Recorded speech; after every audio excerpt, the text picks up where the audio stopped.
ನಮಸ್ಕಾರ. ಇತ್ತೀಚೆಗೆ ಸಂದರ್ಶನವೊಂದರಲ್ಲಿ ಖಾನ್ ಸರ್ ಎಂದೇ ಪ್ರಖ್ಯಾತವಾಗಿರುವ ಉತ್ತರ ಪ್ರದೇಶದ ಫೈಜಲ್ ಖಾನ್ ರವರ ಮಾತುಗಳನ್ನ ಕೇಳಿಸ್ಕೊತಾ ಇದೆ. ಬಡ ಮಕ್ಕಳಿಗೆ ಉನ್ನತ ಶಿಕ್ಷಣದ ಕೊರತೆ ಉಂಟಾಗಬಾರದು ಎಂಬ ಉನ್ನತ ಉದ್ದೇಶದಿಂದ ಯೂಟ್ಯೂಬ್ ಮೂಲಕ ಅವರಿಗೆ ತರಬೇತಿಯನ್ನ ಕೊಡುವ ಮೂಲಕ ಶಿಕ್ಷಣ ಕ್ಷೇತ್ರದಲ್ಲಿ ಕ್ರಾಂತಿಯನ್ನೇ ಮಾಡಿದ್ದಾರೆ. ಸಂದರ್ಶನವೊಂದರಲ್ಲಿ ಆಂಕರ್ ಕೇಳ್ತಾರೆ, ಸರ್ ನೀವೀಗ ಶ್ರೀಮಂತರಾಗಿದ್ದೀರಿ, ಕೋಟ್ಯಾಧಿಪತಿಗಳಾಗಿದ್ದೀರಿ ಅಲ್ವೇ ಅಂತ. ಆದ್ರೆ ಖಾನ್ ಸರ್ ಹೇಳ್ತಕ್ಕಂತಹ ಮಾತು, ಶ್ರೀಮಂತಿಕೆ ಅಂದ್ರೇನು? ನಿಮ್ಮ ಪಕ್ಕದಲ್ಲಿ ಕೂರುವಂತಹ ಬಡವನಿಗೆ ತಾನು ಬಡವ ಅಂತ ಅನ್ನಿಸ್ಬಾರ್ದು ಅಂತ ಒಂದು ಮಾತನ್ನ ಹೇಳ್ತಾರೆ. ಎಂತ ಅರ್ಥಗರ್ಭಿತವಾದ ಮಾತಲ್ಲ.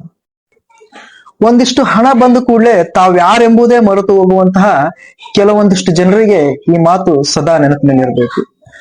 ಯಾಕಂದ್ರೆ ಸ್ವಲ್ಪ ಹಣ ಬಂದ ಕೂಡಲೇ ಮುಖದಲ್ಲಿ ಗತ್ತನ್ನ ಹೊತ್ತುಕೊಂಡು ತಿರುಗಾಡ್ತಕ್ಕಂತಹ ಈ ನವ ಶ್ರೀಮಂತರು, ಅಯ್ಯೋ ನಾವು ಬಸ್ಸಲ್ಲೆಲ್ಲ ಓಡಾಡೋದೇ ಇಲ್ಲ, AC ಇಲ್ಲದೆ ನಿದ್ದೆನೆ ಬರೋಲ್ಲ, ಇಲ್ಲೆಲ್ಲ ನಾವೆಲ್ಲ ಶಾಪಿಂಗ್ ಮಾಡೋದೇ ಇಲ್ಲ ಅನ್ನೋ ಮಾತುಗಳನ್ನ ನಾವು ಕೇಳಿಸ್ಕೊಂಡಿರ್ತೀವಿ.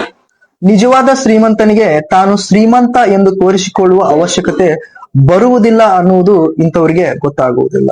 ಈ ಮೂರ್ಖರಿಗೆ ಏನಿದ್ರು ಹಣದ ಭಾಷೆ ಗೊತ್ತು. ಹಣ ಇಲ್ಲದವರು ಹೆಣಕ್ಕಿಂತ ಕಡೆ ಅನ್ನುವಂತ ಮನಸ್ಥಿತಿಯನ್ನ ಹೊಂದಿರತಕ್ಕಂತಹ ಇಂತಹ ಜನರಿಗೆ ಈ ಫೈಜಲ್ ಖಾನ್ ರವರು ಒಂದು ಉತ್ತಮ ಉದಾಹರಣೆಯಾಗಿ ಆ ಮಾತನ್ನ ಹೇಳಿದ್ದಾರೆ. ಈ ಮೂರ್ಖರಿಗೆ ಹಣದ ಭಾಷೆ ಮಾತ್ರ ಗೊತ್ತು. ತಮಗಿಂತ ಕಡಿಮೆ ದುಡ್ಡಿರುವವರ ಜೊತೆಗೆ ಮಾತನಾಡಲಿಕ್ಕೂ ನಾಚಿಕೆ ಪಡ್ತಕ್ಕಂತಹ ಜನರಿವರು.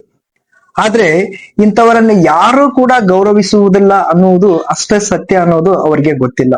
ಇಂತಹ ಸೋ ಕಾಲ್ಡ್ ಶ್ರೀಮಂತರು ನಮ್ಮ ಸುತ್ತಮುತ್ತ ತುಂಬಾ ಜನ ಇದ್ದಾರೆ. ಅಂತವರ ಬಗ್ಗೆ ನಾವು ಎಚ್ಚರಿಕೆಯಿಂದಿರಬೇಕು. ಇಂತಹ ಸೋ ಕಾಲ್ಡ್ ಶ್ರೀಮಂತರ ಬಗ್ಗೆ ನಿಮಗೆ ಏನ್ ಅನಿಸುತ್ತೆ ಅದನ್ನ ಕಮೆಂಟ್ ಮೂಲಕ ತಿಳಿಸಿ. ನಮಸ್ಕಾರ.